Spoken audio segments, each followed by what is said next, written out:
Hi, guys. Hi. Hello, good afternoon. Hi. I'm to do this at 5 o'clock. We all have our Cocktail. Cheers. In hand. Okay.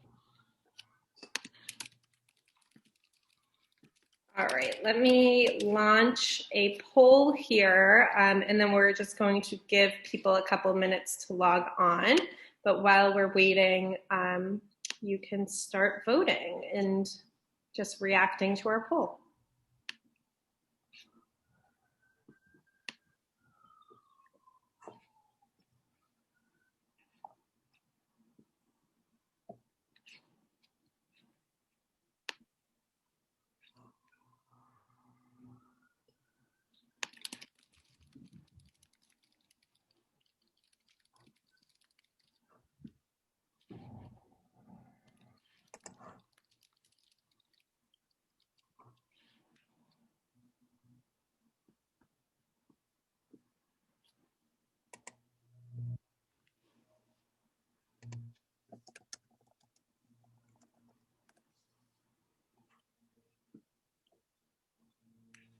Okay, so we'll just give this a couple more minutes for people to log in, and we'll get started right around 5:05. What's everyone having in their glasses? Hopefully everyone that's watching is having something. Yes. Today I have a strawberry lemon kombucha, care of Thrive Market. Nice. That I put in this cute little glass.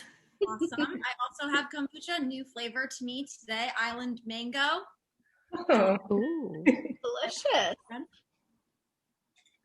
Amanda? Just some plain old OJ, you know what I mean? I have nice Poland Springs lemon lime seltzer. Love it. A little bit of sparkle in your day. Straw.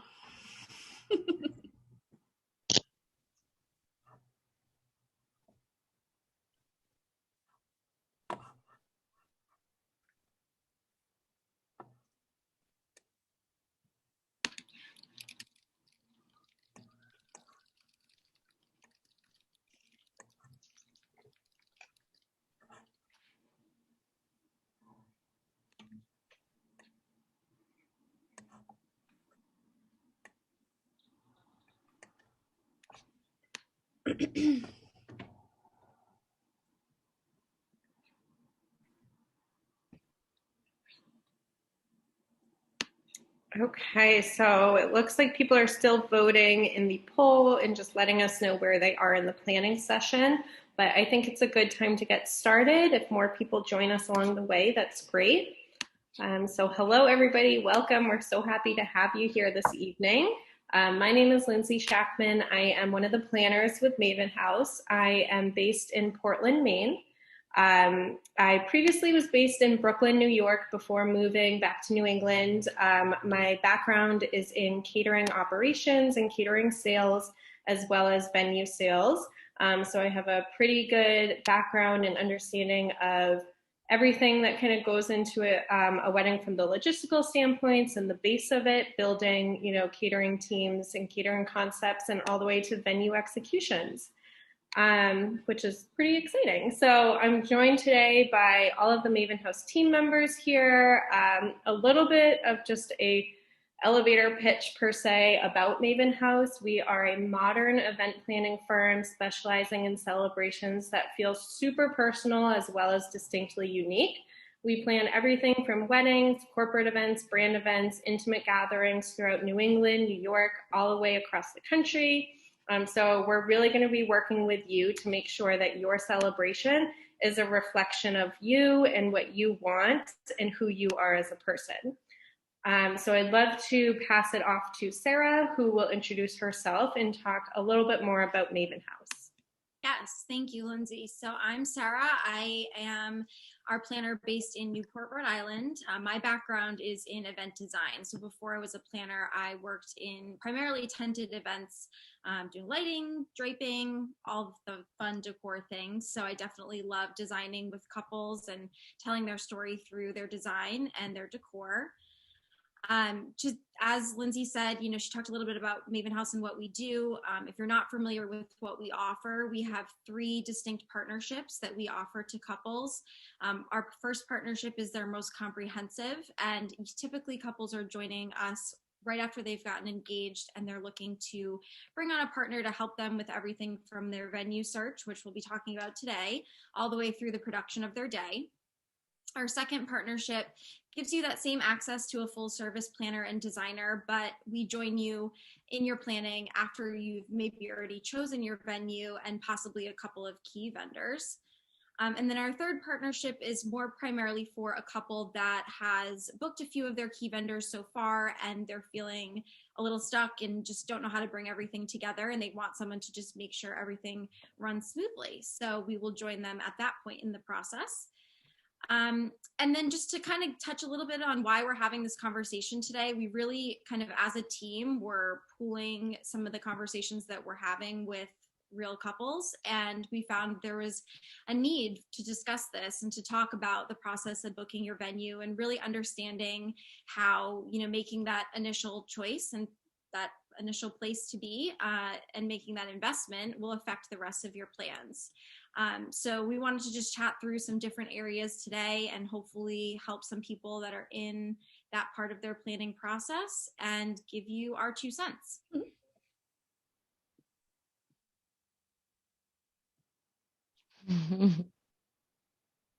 I knew this was going to happen to me. I muted myself.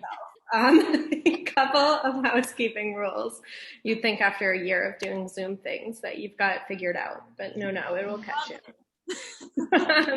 So again, a couple of housekeeping rules about our call today, where, we have a couple of pre-done questions that we've been receiving a lot that Sarah mentioned that we're going to touch base on.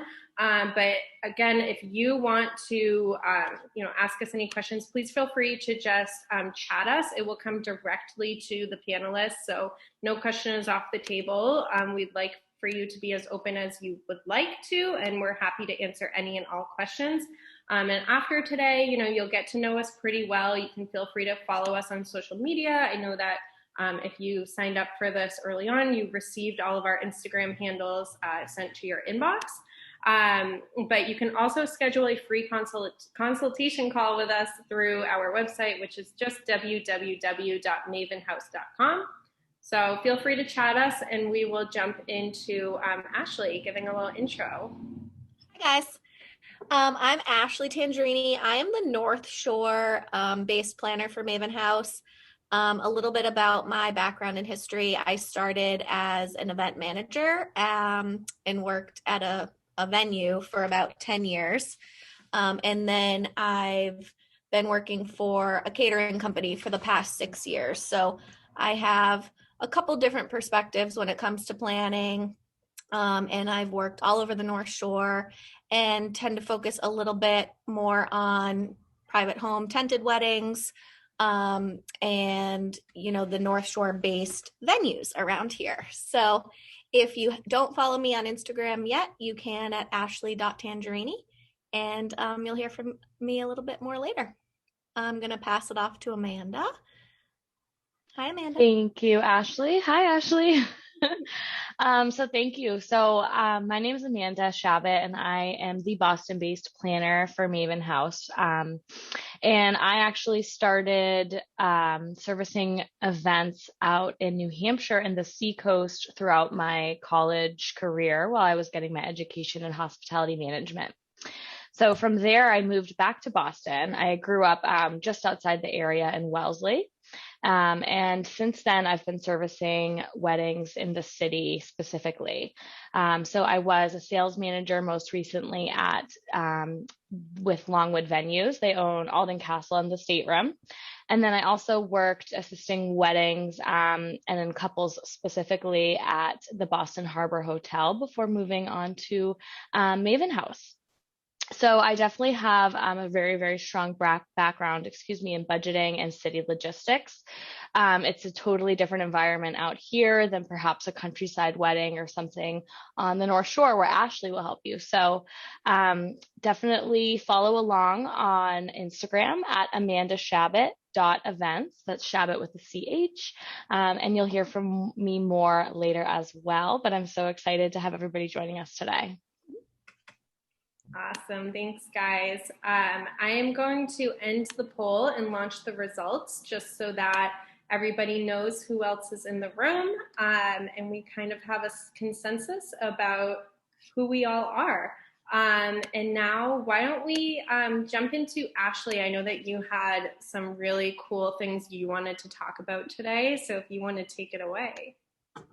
Yes. So I just want to start by reminding everybody why we're here.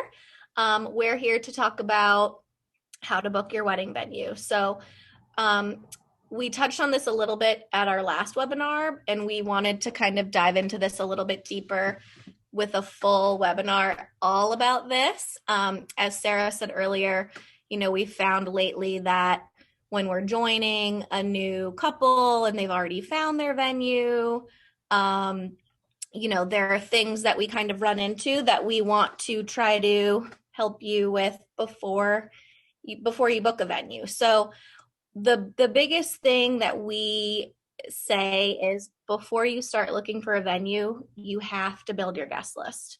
That's kind of like number one. It's really going to drive everything for you in the entire planning process. It's going to drive where you can look for a venue based on how many people you have. And then that's all going to build your budget as well. So that's kind of like the number one thing that we suggest you do if you're going to take on the venue search by yourself.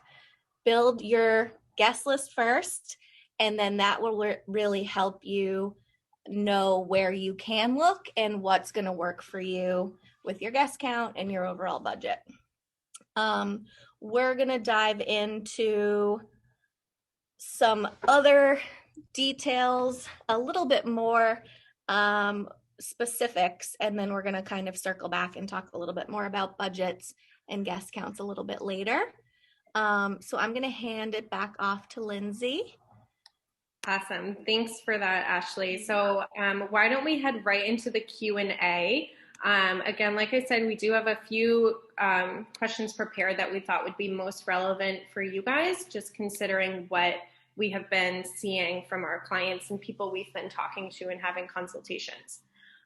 So what I'd really love to talk about, something I've been talking about a lot lately, is how to go about your site visit when you're not viewing your venue in the location you're getting married in, and what questions to ask in that scenario. So if you're planning a winter wedding, but you're visiting your venue in the springtime or summertime, you want to be thinking about, what areas might not be accessible if there is snow or ice on the ground. Do you need to consider some sort of snow parameters to clear out a ceremony spot if you're dedicated to having an outdoor ceremony? If you do have an outdoor ceremony, do you need to work with a tenting company? Will that be adding money to your budget? Or the other way around, if you're viewing a venue in the wintertime for a summer wedding, you want to be asking for photos, videos of multiple types of weddings. You don't want to see just how one person has used that space, but rather, why don't we take, as much information as we have from that venue and see, okay, where's the cloud coverage or the tree coverage during my ceremony? What sightlines will be visible, not visible towards my guests? Do I need to plan for any sort of extra florals to accommodate, a blank area? All of those questions about seasonality of your venue are going to be later impacting your budget. So you want to make sure that when you are going to your venue, especially if it's in the season where you're not getting married, that you're asking very important and topical questions throughout that tour process. And additionally, you definitely want to make sure that you're thinking about this before you get to the venue and write your questions down. It's not a silly thing to do. You're not going to look silly or anything, because you're going to forget your questions when you get there. It's going to be very overwhelming. There's so many pretty things about a venue, regardless of what the season is. It's a very exciting time, but you don't want to forget about the logistics and all of the things that build into your venue, because it's going to build into your budget. So we want to make sure that you're setting yourself up for success from the very beginning. Yeah, I think that's super important also because most of the time you're not touring your venue in the season that you're getting married because events are happening. So generally tours and bookings are when, if we're talking about the summer, I guess ideally, you're potentially visiting your venue when there's no leaves on the trees, there's no nothing. And if you've never toured a space before, you're not with a planner, or you've never had someone in your family get married before, you might not even really understand how to look at the space and how to, visualize what it will actually look like in the summer. So I love that point about making sure to ask the venue, for photos of what it actually looks like in your month where you're getting married, for sure. Yeah, and I mean, I just think it can be so fun to do your site visits and all of that. And even if you're doing a virtual site visit now, those videos are going to be showing you the event space, but you really want to be making sure that you're seeing everything from, the entire start of the day to the end of what your guests are experiencing. I always recommend doing a walkthrough from the beginning to the end of where your guests will be and what will be accessible to them throughout the entire duration of the wedding day. And so doing that and knowing what everything's going to look and feel like at that venue will really help to make some decisions happen throughout the planning process. Definitely agree with that. So I think that's a great segment into Sarah. I know that you wanted to talk a little bit about some design topics. Did you want to start there? Yeah, absolutely. I mean, I think it totally branches off of what you were just saying about, seeing a space maybe not in its prime, but also, not only may not be looking at your venue in the right season, but often you're going to visit these spaces during the day when your event is going to be taking place in the evening. So a few things that I noted to look out for, one, definitely being lighting. We all know that, lighting definitely sets the mood at an event, and, you want to make sure that you understand what lighting exists in the space already and what the capabilities are to adjust that lighting. Can it be dimmed, which seems like such a silly question, but if you'd be surprised at spaces that you actually cannot control the lighting, and that really changes the feeling when you're trying to have an intimate dinner and, the lights are blaring overhead. So definitely questions about what lighting already exists. And then also, can that lighting be swapped out? I know a lot of times people are interested in, if you're in an indoor space, maybe hanging some different chandeliers or pendant things, and not all venues are equipped to be, swapping out lighting fixtures at all, or, just understanding what are the implications of doing that and the costs associated with changing that lighting. So if you walk into a space and you think, okay, those are there now, but you don't ask the venue if they can be removed or if they don't really fit in with your vision, you're often setting yourself up for, a lot of additional costs, whether it is swapping it out or covering something or anything like that in terms of those larger decor elements. So definitely, asking about what can be done in the space is crucial. Also, in terms of lighting, you want to understand, depending on the venue, what the landscape lighting looks like, because we know that sometimes guests are moving from space to space and paths can be dark. Vendors are moving behind the scenes too. We want to make sure that things are adequately lit for them as well. So those are also, costs that can be built in that you're not thinking about up front. So you just, again, kind of going with what you said, Lindsay, really just walking through from a perspective of a guest and what they're going to see, and understanding okay, if it's dark out, am I going to be able to see where I'm walking, or are my guests going to be tripping over themselves getting to the parking lot? Sorry to interrupt, Sarah, but I just think that's such an important topic, but it's also very venue dependent.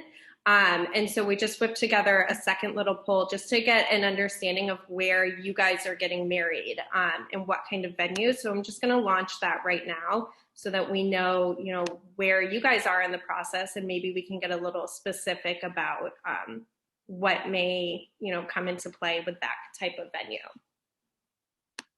Definitely. While people are filling that out, I'll just kind of say the second point, and then we can kind of open it up. And I'd love to hear from you guys too, what your thoughts are here. But the other big design thing in my mind is rentals. And I think a lot of times when you're touring a property, it's always an allure to say, oh no, we have everything in house. We don't need to rent anything. We have tables, we have chairs, we have linens and all of the things. And that is absolutely the case at some venues, but it's very, very important to just ask one little question: what do those things look like? Because often, we have Pinterest and Instagram to thank for all of these layered tablescapes with all of the upgrades. And if that's your vision, you really want to understand that most of the time house items are going to be, your basic white china, white or ivory linens. Chairs can vary depending on where you are, but just asking to take a peek at those things and understanding, what additional upgrades will cost you to really meet your design vision is definitely can be a huge differentiator in your budget.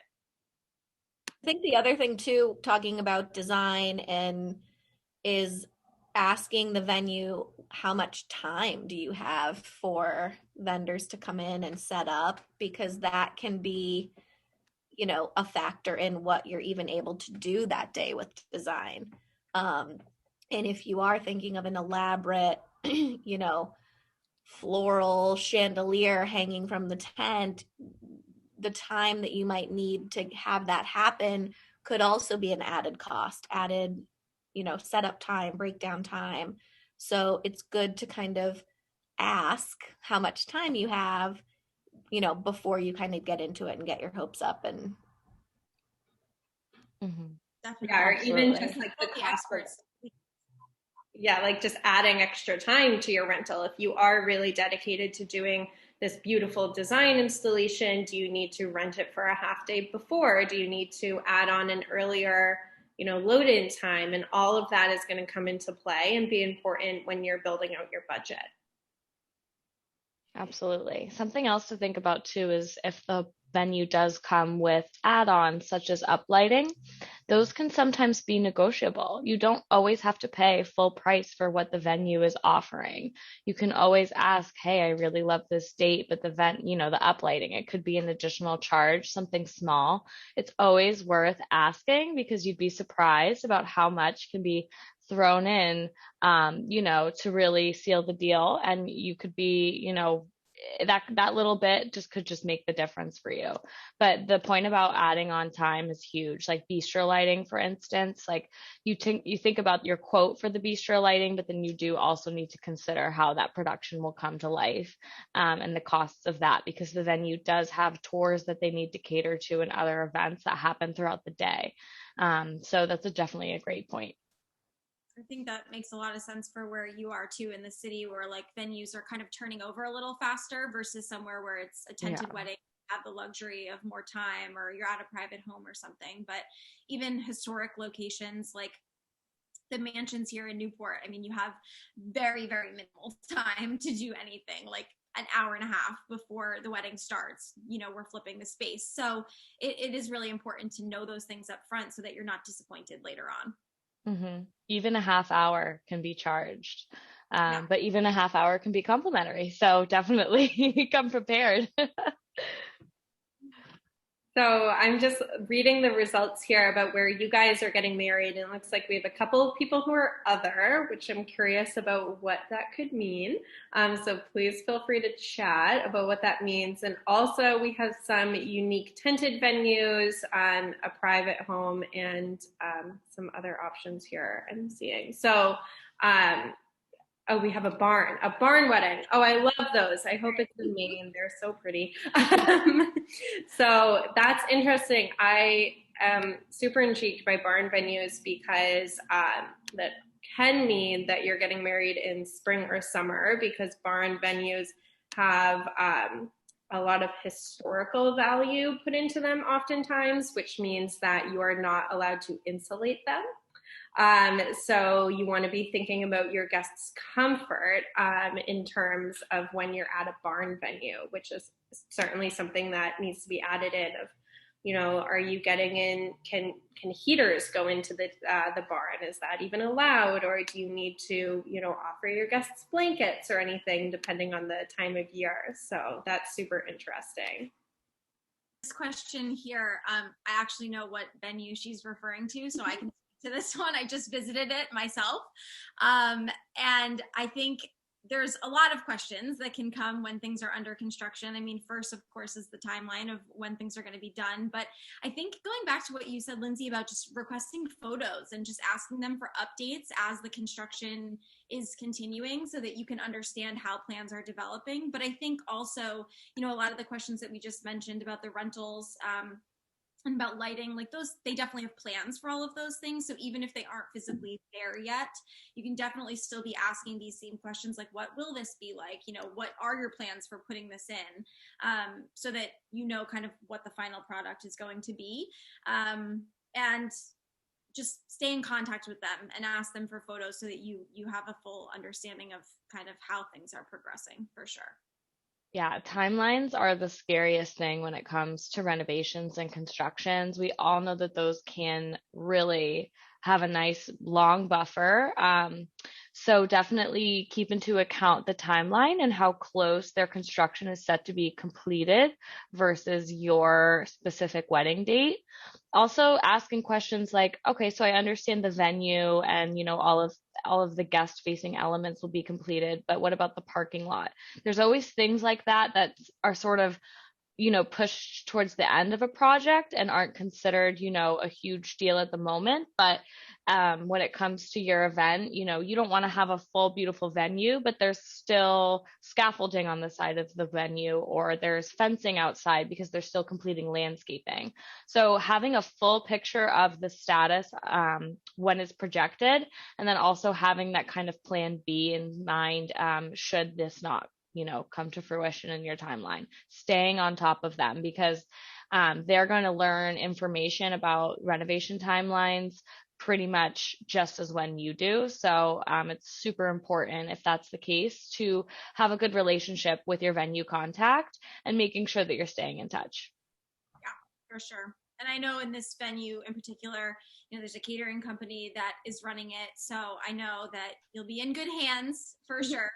But same thing. And I wanted to just touch back based on just to round out the rental conversation, that, you don't only have to be upgrading things. So I think what's important too with that vision is like, what items would I want to be upgrading, but what items can I use that the venue has? Just because things are white and maybe are plain, that doesn't mean that they can't be a part of your vision. So it's more about understanding and informing yourself on what you might want to upgrade, rather than saying like, I don't want to use all of the house things, because of course I actually prefer to use in mix and match, because that is a way that you can save money, is like, okay, I'm fine with a white plate, or I'm fine with, a white cotton linen as my backdrop, but I want to upgrade some of these other things like a napkin or a water glass or something like that. So just learning how you can mix and match things to maximize what already exists and what does come included, because you do want to take advantage of that where you can.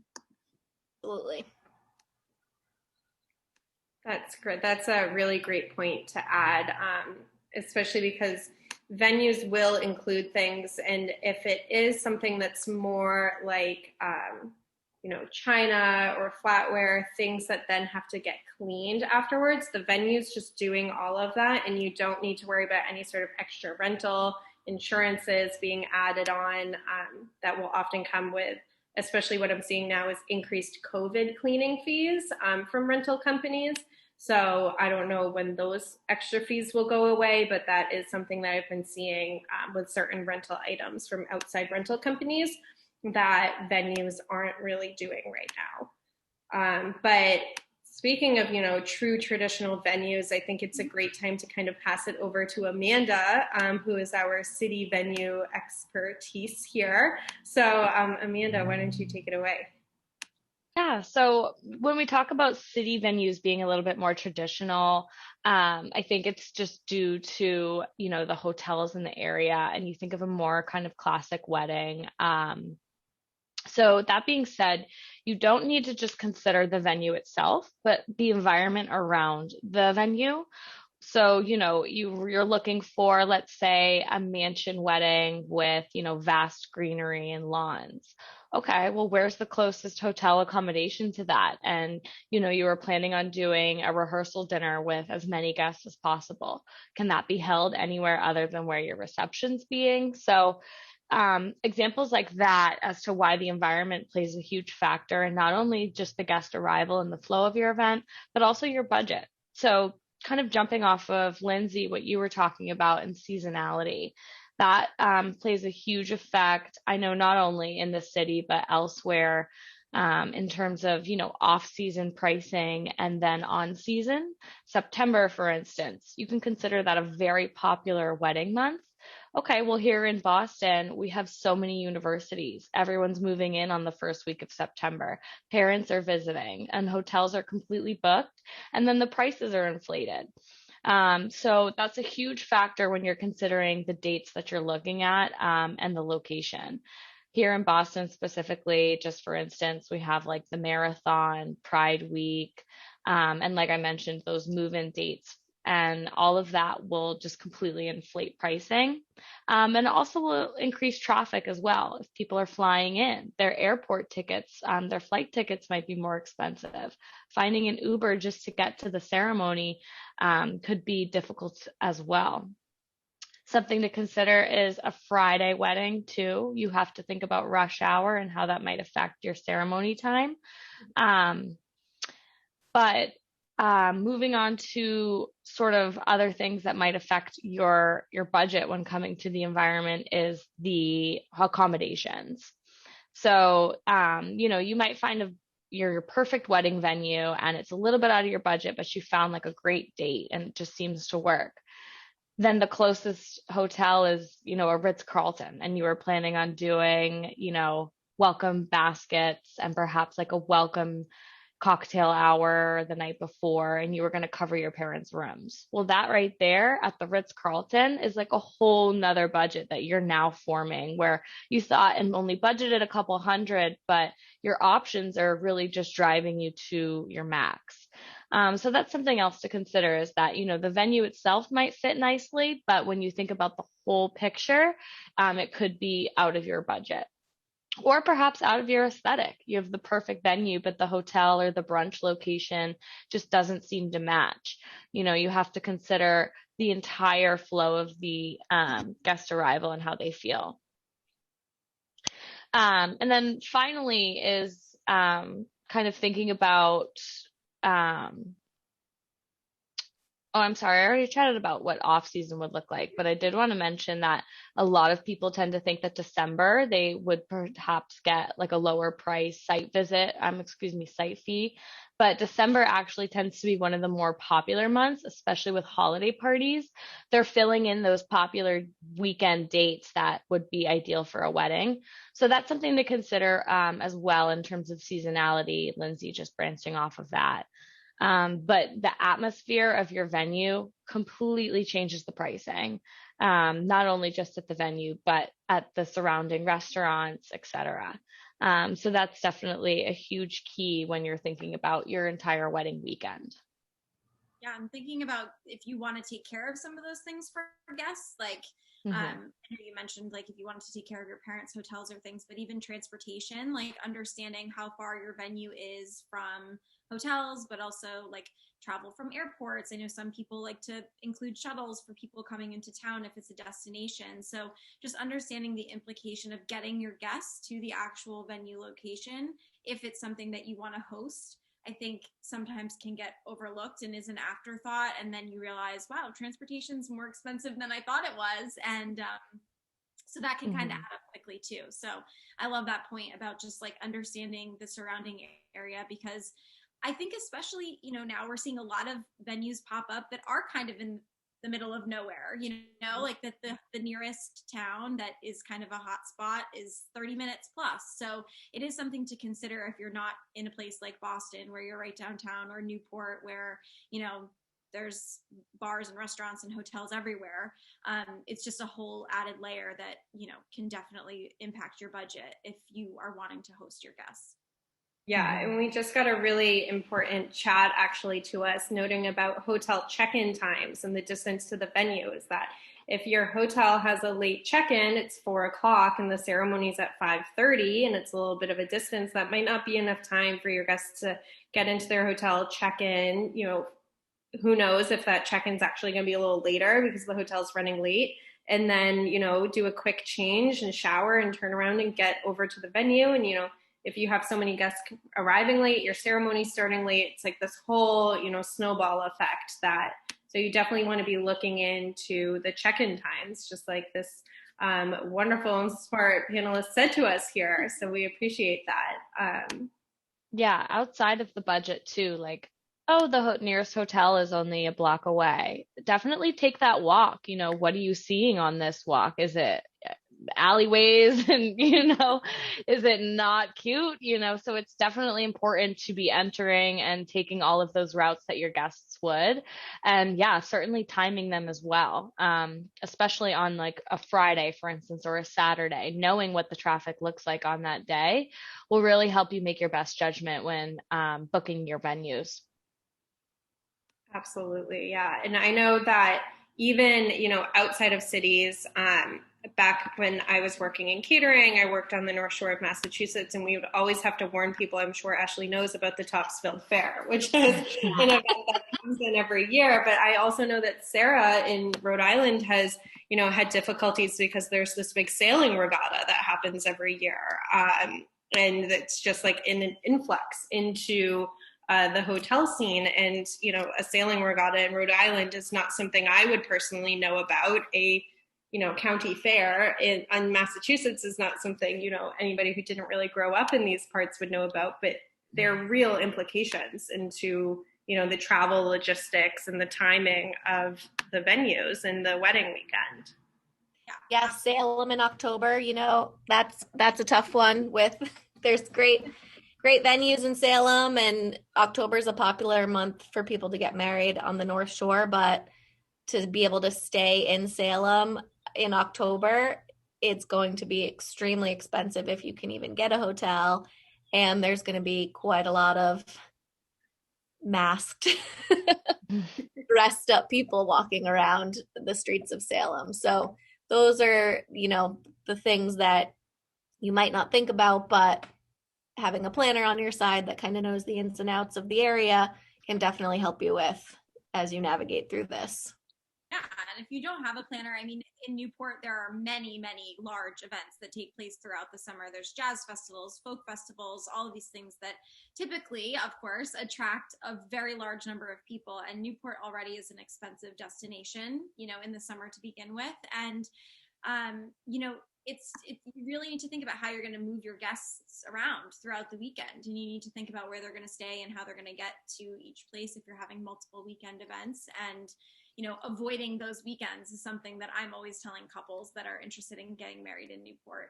But if you're not working with a planner, ask your venue manager, because they'll definitely know. Everyone that is, no matter what the area is, I know all the venue managers down here in Newport all, know those dates and note those dates. It's not to say it can't be done. I've done a wedding in Newport on boat show weekend and it worked out just fine, but it is something to think about, especially, just knowing your guests and knowing their price point for accommodations and things. You want to make sure that there are accessible options for everyone. Absolutely.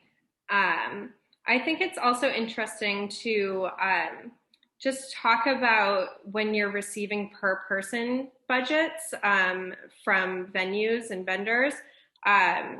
It's something that's interesting because oftentimes with venues, you'll get a per person cost, and that includes food, the venue cost, maybe the beverages as well. But what does that mean to your overall budget?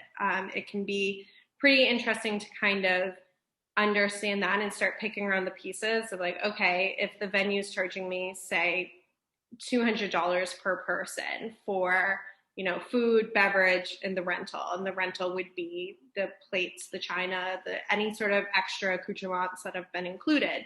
But then, building out, what is your per person on top of that when you add in florals, you add in your band or your DJ, you add in all of that. I don't know if anyone wanted to kind of like dive into that topic a little bit. Yeah, I mean, it's, you're going to have those per person costs, like you said, Lindsay, right? Like, the more people you have, the more it's going to cost for food or for your open bar. So you can kind of dictate some of your budget based on how many people you choose to have. But then there's going to be those set costs that no matter if you have 50 people or 200 people, the band you want is still going to be the same amount of money. Or, florals could vary because you're not going to have as many guest tables if you have a smaller guest count, but there are certain costs that are kind of set. Your wedding dress is going to cost what it costs no matter how many people you have. So there are a lot of other kind of set costs that you have to think about when you're thinking about your overall budget.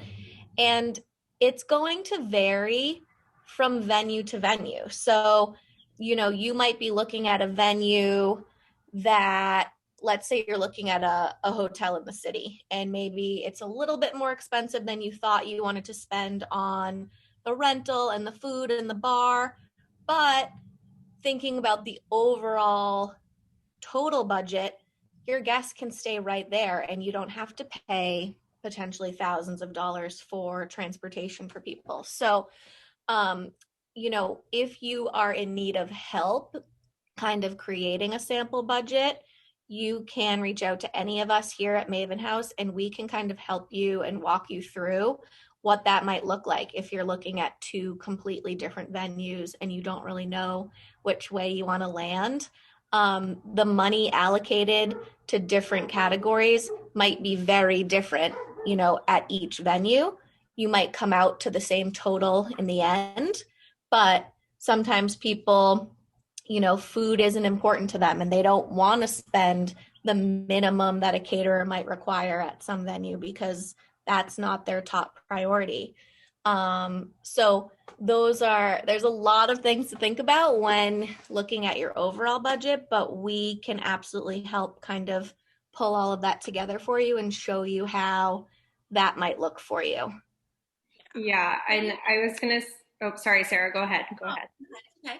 I was gonna say, even if you don't have, someone to create a sample budget for you, I think just a quick moral is it's not great to be maxing out your budget at your venue, even if it feels like they're very full service and they have everything for you. There are always going to be those auxiliary costs that are not included because it's very rare that, a venue's including everything like flowers and, a band and a photographer and all those things. And so you want to make sure that even if you're working with a venue where you're getting those per person costs and they're including food and beverage and they're including rentals, that you're not maxing yourself out there because, that's a good indicator that you've overreached on the venue, right? Because chances are you're not going to be wanting to take things away. You're going to want to be adding things as you get presented with all these amazing options. So I think that was just a little tidbit that I think is important to just say directly, like, don't max yourself out on your initial proposal somewhere. Like, and also just looking at it of like,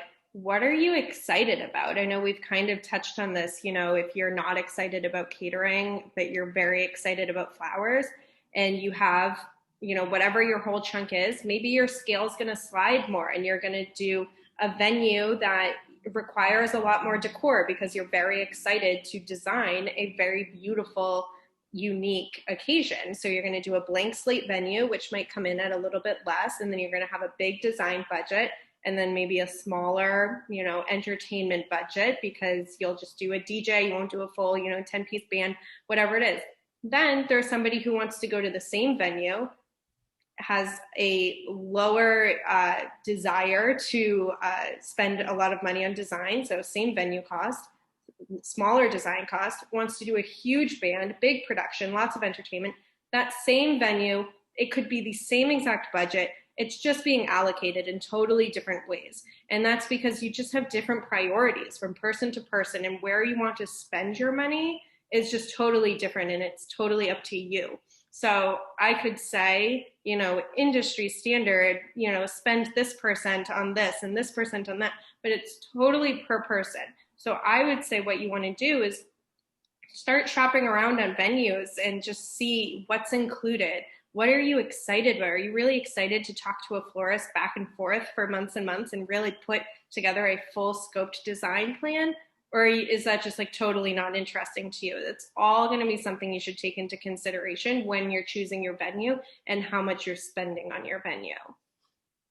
Yeah. And also, what does the venue look like? Like some place, like I'll use Rosecliff in Newport as an example. I mean, it's beautiful and opulent and you have a very short setup time, but it doesn't need a lot of decor and extra things. So you can afford to spend a little bit more on the venue site fee because you're there for the view, you're there for the ballroom, you're there for the things that already exist. So your decor budget, while yes, you may still want a ton of different like floral arrangements on the tables and maybe you want an amazing, ceremony arch or something, but you don't need all of these extra installations and maybe you don't bring in like lounge furniture and all things like that. So, it is very case by case, like you said, that, there are times when you can splurge a little bit more and push your budget a little further if there are areas that you can be particularly lean to make up for it.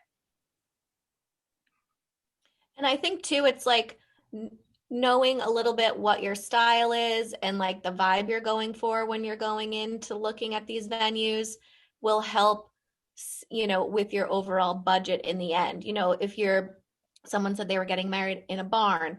If you pick a barn because, they had the date you wanted, but you're trying to do this like modern, city decor, you're going to have to spend a lot more money to transform that space into what you want it to be versus finding a venue that already has that kind of style in it, from the get-go. Then you don't have to spend as much to kind of make it be what you want it to be. Yeah. Right. And opportunities to save money too there, kind of circling back, would be like those house items, like say the venue comes with a white linen or an ivory linen. Well, that sounds good. That might work for you. And then it has an espresso Chiavari chair. Espresso really isn't in your color palette. You were looking for something more light and airy. That's when you can keep the linen, keep the fabric, keep the glassware, and switch out the chair. So those are ways that you can achieve your vision while still kind of making almost like exceptions where you're taking what's kind of complementary and making it work towards your vision. Yeah, and I know that part of the Q&A question we got was renting versus buying. I'm actually working with a client this summer who chose to buy napkins for her rehearsal dinner that she owns now. They have been in her possession for some time now, but because she particularly loves hosting parties and dinner parties and backyard gatherings aside from her wedding. So she's very excited to have this piece that was a part of her wedding weekend and is going to live on beyond that. I would say that if you're torn between renting or buying, understand like where do you want to use that item in the future if you do decide to buy it. If it all of a sudden you're just going to have 200 charger plates that you don't have anything to do with, like don't buy that. Yeah, Lindsay, that's funny. I have a client they bought napkins that they're getting monogrammed just for the head table. So that's something that they're going to use, in the future at their home. They're not buying 200 of them because, where are they going to keep those and what are they going to do with them? But something a little different and unique specifically for the head table that they can then have for the future. I think those little details are kind of nice ways to incorporate something of your own and then have it for the future. Inclination is that they think that the rental cost of things is sometimes high, which it definitely can be, but like we mentioned, there are some built-in costs. It's not just the cost of renting a napkin, it's the cost of cleaning a napkin and delivering the napkin and all of those things. And especially I've seen in my decor design days, people would always say like lanterns, why is it so expensive? But what are you going to do with 50 lanterns, when your wedding's over? And then people are selling them on, Facebook Marketplace. So think about that. It might just be worth editing your choice on how many lanterns you want and maybe just choosing to rent them instead. Yeah. And also like the logistics of, people are like, I want to buy, old china and have all different china pieces at the dessert station or something. It's like, okay, but kind of circling back to the cleaning and the this and the that, how do you get those, 100 pieces of cake plates there? How do you get them back? Who's cleaning them? Like, do you really want to deal with that on your wedding night or day or something like that? Or do you just want to rent it and not think about it again? Right, because the company will drop it off, pick it up, like you're not worrying about it versus if you buy it, that's yours now. Who's gonna, handle that? So it's almost worth the extra money to rent it and have that insurance that, if something happens to this chair, it's not my problem. All right, so I think that's a great segue into just kind of, we're approaching an hour here. So if you do have any questions, please, go into the chat us. We are here. We'd love to answer them. But we kind of want to dive into a little bit about talking about how we as a firm approach the venue search process. I know that Sarah mentioned that our first partnership, it starts before you've started venue searching. And so obviously, there's a process that we go through with our clients when they come to us without a venue. So Sarah, do you want to touch on that a little bit? Sure. So, I think, we typically are asking a lot of these exploratory questions in the very beginning when we're getting to know our couples. I know we touched a lot on like design and budget and all of those things, but really, and geography, I guess, is the other main thing. Like, is there a specific area that you want to be in? Do you understand the implications of being in that area? If you think, Newport's your dream, but it might just be out of your budget. And there are many other alternatives that are good for that. But starting with just getting to know kind of what is your overall vision and what kind of space is going to support that is where we begin. And we'll kind of draw up a list of all of the places that we can think of and do some additional research on the area and come up with some different venue options for you. Typically we'll present those to you electronically first, just to make sure that you're into them, that you get some type of a vibe from just looking at their initial website or any other materials that we have from them. And then we'll set up site tours because like we said, the best way is walking the space. The best way is asking the questions. The best way is being in the space and understanding what your guests are going to experience. So we'll take, however many of those venues that you're interested in seeing in person, and we'll set up site tours. To walk with you, and we'll join you on that and help you ask all of the right questions, which I think,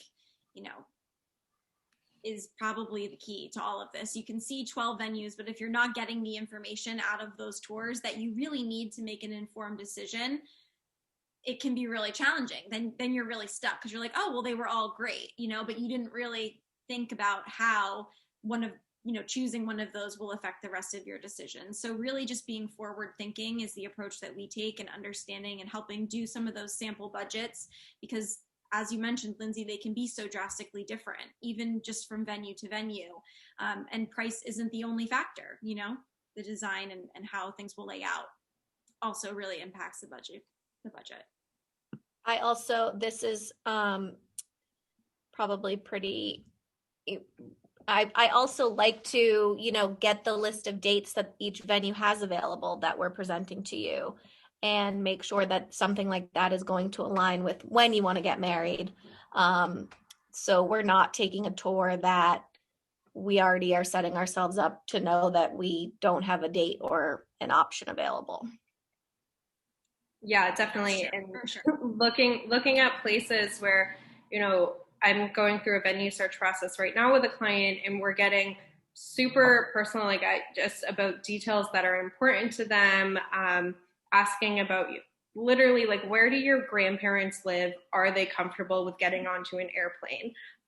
Maybe they're not. Maybe they need to be within driving distance, and an aunt or a cousin needs to drive them, and they're only going to be in a car for an hour. Okay, now we know we have a radius of 1 hour from that spot.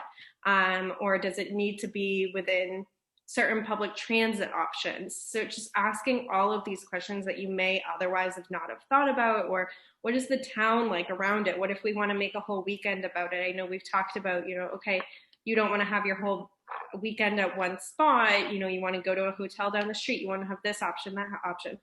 Are those options even available at the venues you're looking at? and just what does everything look like? What does it come down to? What's the full experience is all part of the venue search process. And then making those budgets per venue, because like we've been saying, the budget's going to be different venue to venue. Maybe you'll have to have a bigger design budget to install some drapery that's going to block something out of view at one venue, but another venue you don't need that. So, okay, that's just a section of the budget that can be allocated somewhere else at a different venue. It's all going to be coming out kind of in the woodwork throughout the process of the venue search. And it's something that we're very excited to, be walking with you and doing that process with you. Yeah, absolutely. No surprises. We want to be transparent and really and help you really understand what you're getting into from the very beginning at each venue. And then that helps you to make the most informed decision and feel really good about it and not feel like, oh my gosh, I don't know what I signed up for. All these costs are spiraling out of control and I didn't realize I was going to have to pay for these things. Exactly. No surprises for sure. All right, so I think we're just kind of getting up to an hour here. So I just want to kind of circle back and remind anybody that's here and watching, you can always book a free, no strings attached consultation with any one of us to kind of ask any additional questions that you might have, or just pick our brains with anything about your wedding plans. So you can reach out to any one of us. On Instagram, I'm Ashley.Tangerini. Lindsay's Lindsay Shaktman. We have Sarah Lynn Crowell and Amanda Shabbat.events. Did I say all of those right, guys? Sorry. Mm-hmm. You got it. So yeah, feel free to reach out. We would love to help you, even if you've already found your venue. We are, happy to kind of jump in wherever you are in your planning process and kind of help you pull the rest of your details together. Absolutely. And we will be following up with a recording of this. If you want to send it to your friends, your family, you're more than welcome to. So we will be in your inbox tomorrow and you can chat back to us, just hello@mavinhouse.com to just reach the whole team, or, send us a DM. Like Ashley said, we are available and we'd love to chat. And thank you so much for, tuning in this evening. We really appreciate it. We've just had so much fun with these webinars and we hope to see you again. Thank you. Thank you, guys. Thank you, everyone. Cheers.